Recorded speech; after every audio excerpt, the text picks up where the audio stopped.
and welcome back to Bedecked. I'm Rebecca and Brian, but you can call me Beck. Today, we're going to be talking about the importance of branding. This is my first informational video in the series. For this first one, I wanted to cover the basics and kind of answer the age-old question, what is branding? I touched on it a little in the first video, in my intro to Bedecked video.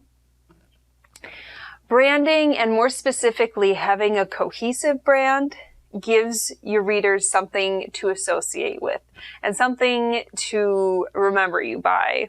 By having an established brand, you can give a consistent view of what you represent and what you're trying to sell. First, I wanted to give some examples so you can kind of know what I mean by branding and really recognizable branding right off the bat. First of all, what do you think of when you see the colors red and yellow together? Probably Mickey D's, McDonald's. I personally like wearing red with yellow. Yellow's my favorite color. I wear a lot of it, and I like how red and yellow look together. But I have gotten the comment that I look like I could be auditioning for the next Ronald McDonald spot or something like that. I look like I belong in McDonald's when I wear red and yellow because that's part of their brand. That's what people associate McDonald's with. Another one is Starbucks with the white and the green with the mermaid with the two tails. So those are two examples of companies that you would never forget. Just a color combination reminds you of that company. Or the logo is immediately recognizable, like the Apple logo, for example. Immediately recognizable. You know exactly what you're getting into when you get Apple product, like clean lines, crisp white, stuff like that. So that's branding in the general sense. But how do you go about establishing a brand, especially when you're an author? I think branding sometimes is thinking about your own brand is as scary and as confusing as figuring out like author voice or writing style. It's something that you just have in you, and through repetition, through getting to know yourself as a writer and as a business, if you think about it, you can pick things out that will ultimately become your brand. Another way to do this, if you can't think of one yourself, is to ask your friends and your readers or your family. Like, when you read my books, or when you think about me as a person, or me as a business person, or me as an author, what comes to mind? What kind of words come to mind? And then you could, go off of that. So a couple ways you can think about what your brand might be is what's unique about you, which might be hard because I was trying to think about that too. Like, what is unique about me? I'm like, okay, so I don't know. I write, I don't do it full time. I like shopping. I like playing volleyball. I have a family. None of that's really unique, but maybe the combination of two things is unique. So figuring out what is unique to you may be hard. But another way you can think about it is what is unique about your characters, or what is unique about your story. Each of the stories you are writing is going to have some kind of hook. It kind of has to. I mean, maybe you don't think about that once you're writing the first draft or editing the first draft or even publishing your first book. But one of the parts of a good story is you need to have a hook to hook your reader. And all stories derive from, a limited number of stories. So it doesn't matter that your story is like someone else's. It doesn't matter that your brand is like someone else's. That's a good thing. People know where to find you. But there is going to be something different about what you do and what you bring to the table. And finding that, if you can find it, because it is there. That's how your brand is going to come out.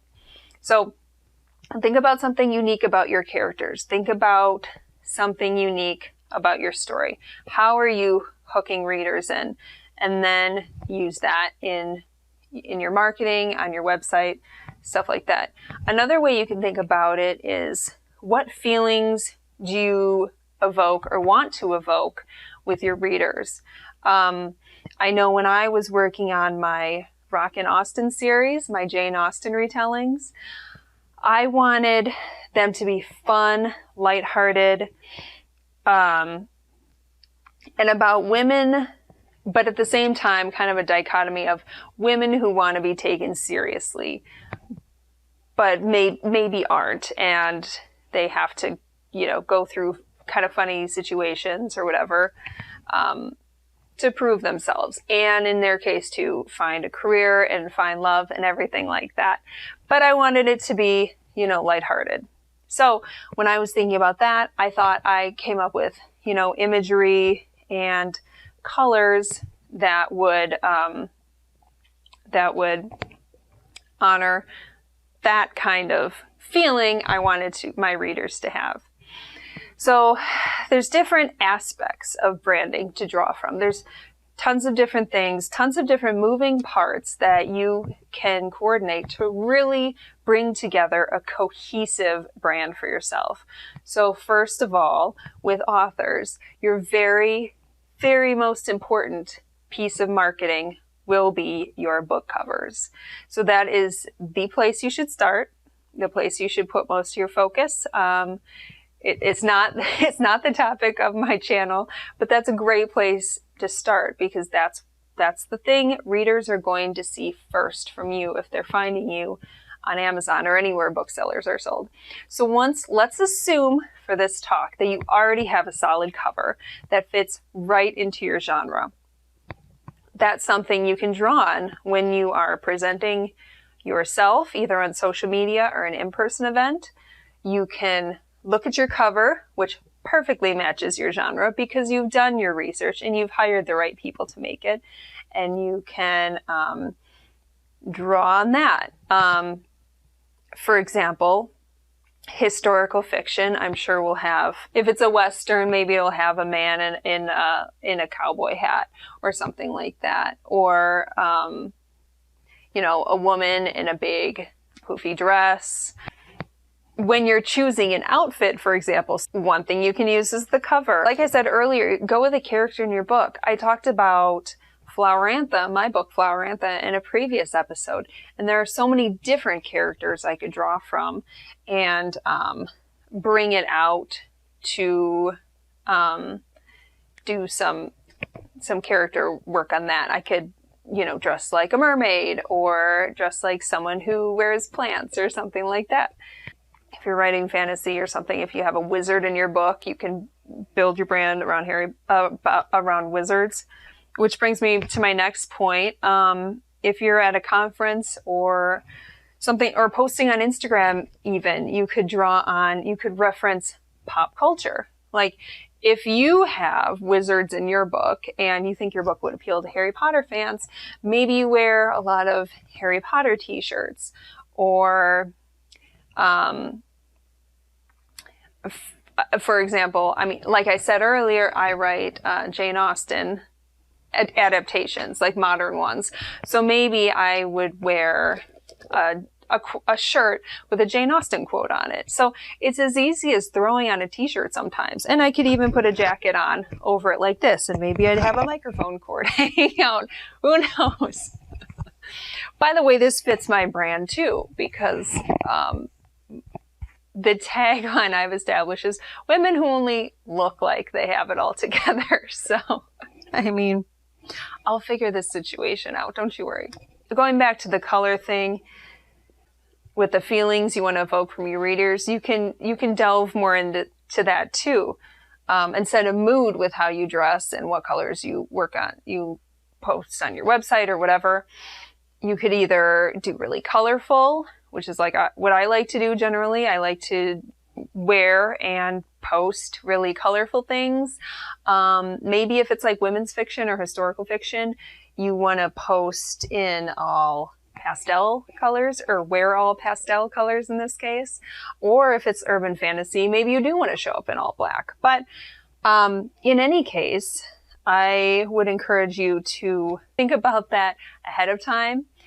Do it intentionally, do it thoughtfully, and most importantly, do it consistently.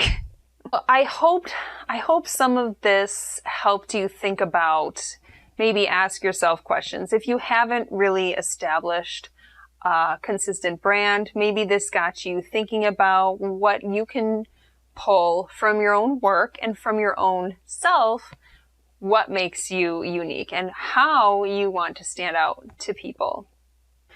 Use the resources you have. Use your book cover for ideas. Use any unique characters you have in the book. Use something unique about you that would be memorable. Maybe you always wear cool glasses. I'm not saying these are cool. I'm saying maybe your glasses are cooler than mine. You can be remembered for that. Maybe you like to dye your hair green or blue or purple or whatever. That's something to be remembered for too.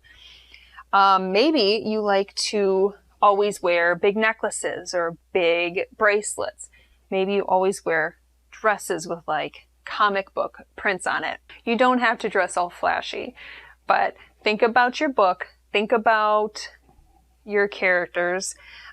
Think about what your ideal reader would be into. I hope these tips have given you some ideas about what to use for your brand as you establish it. If you still can't decide where you should start when coming up with your brand, leave a comment down below. I'll take a look. Maybe other people will comment too, and we'll try to figure it out for you. Or if you think you are pretty well established and know what you're doing already, help someone else out in the comments and leave your advice for how you accomplish this. I hope you enjoyed this episode. Thank you for watching Bedecked, and stick around for next time to see what topic or book I deck out next. Bye!